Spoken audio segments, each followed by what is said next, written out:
This is Session Beard. Grab a record, grab a beer, and head to the studio to see how and why producers do what they do step by step to give you an inside look at the creative process. Cheers.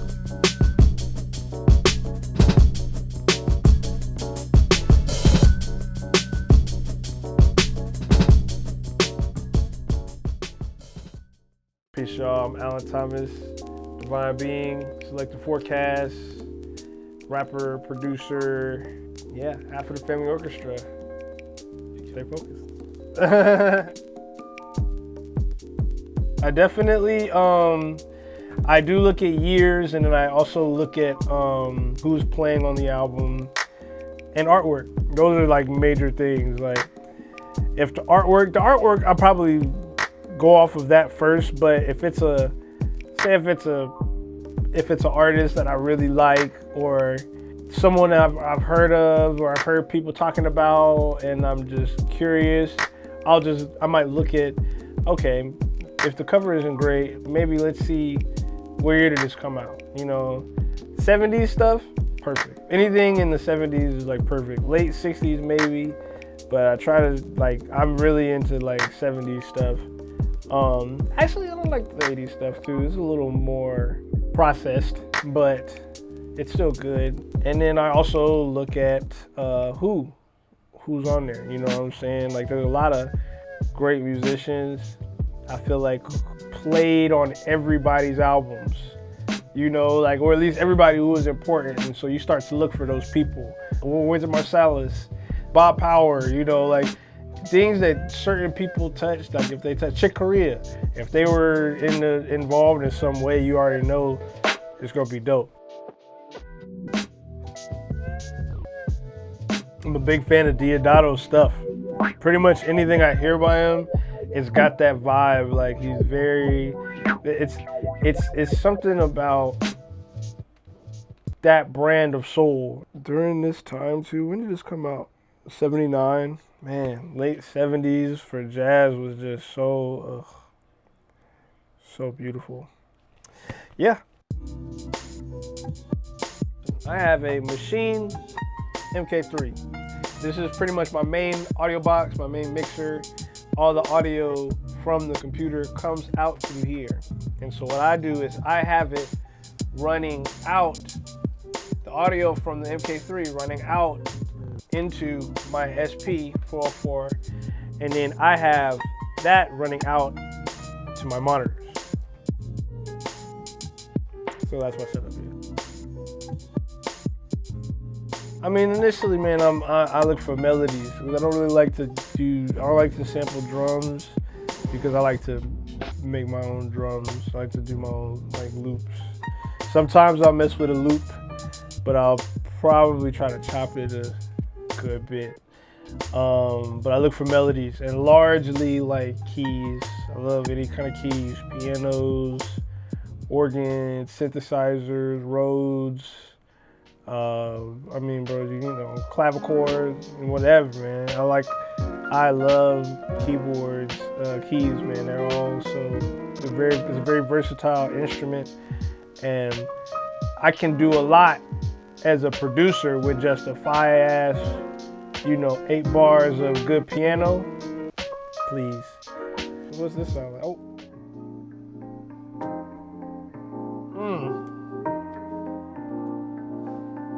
Come on, man. I know exactly what I'm gonna do with this. It's over with.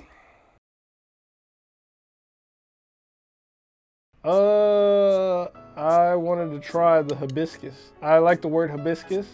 It's a good word. It's a cool word. I was like, what? Hibiscus milkshake? That sounds crazy. And then it's in a pale ale. So I was like, yeah, fuck it, let's do it. Let's try it out.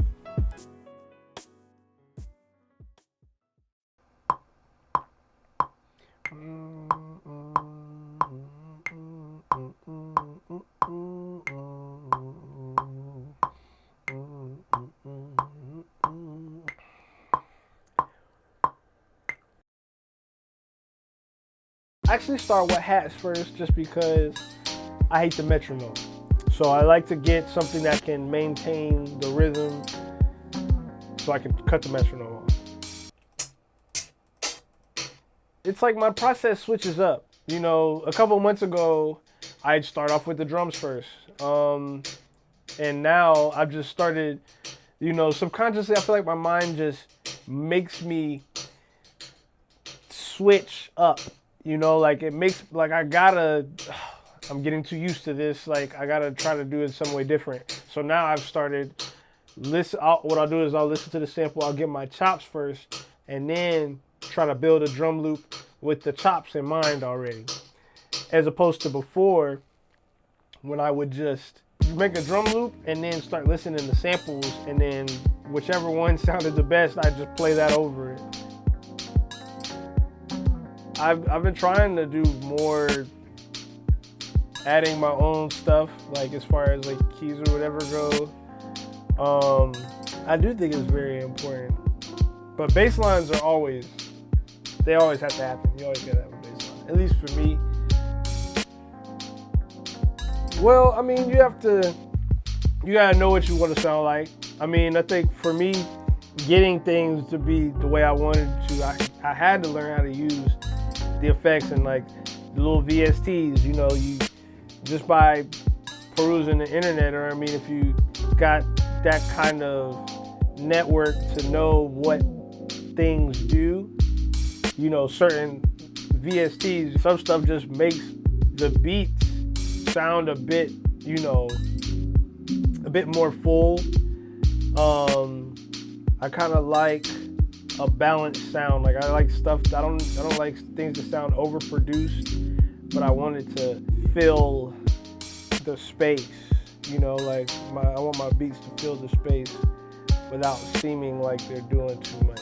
And I think that the effects just help achieve that a little better, whether it's just some simple compression and some reverb, or if I decide I want to throw on the sausage fattener and then drum extract and just our retro color and two mastering tracks and a transient master and a reverb and a megaverb and you know, sometimes I might want to add some texture. Sometimes I might just want a more full or less full sound.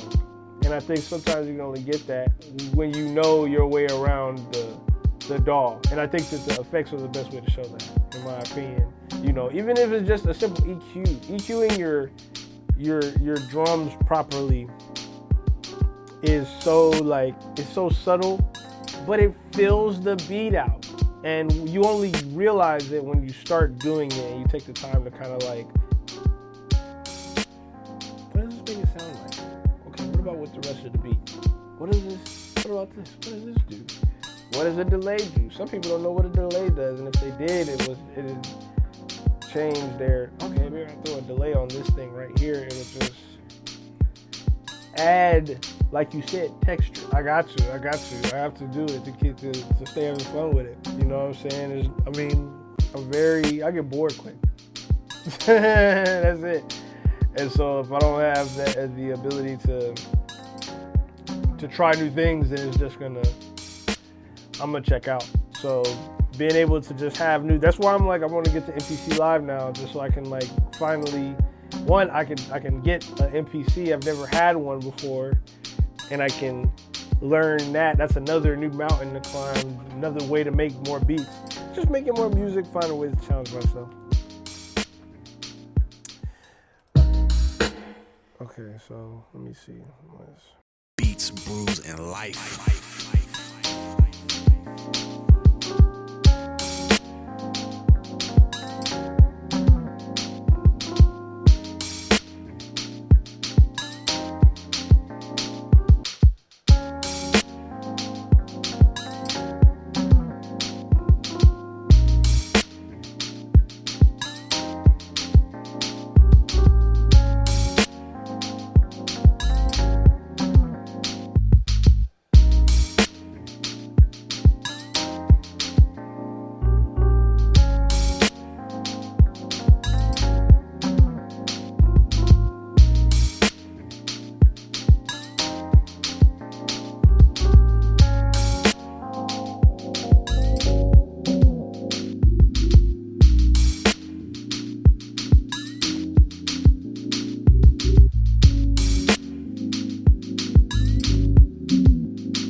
Brews, and Life.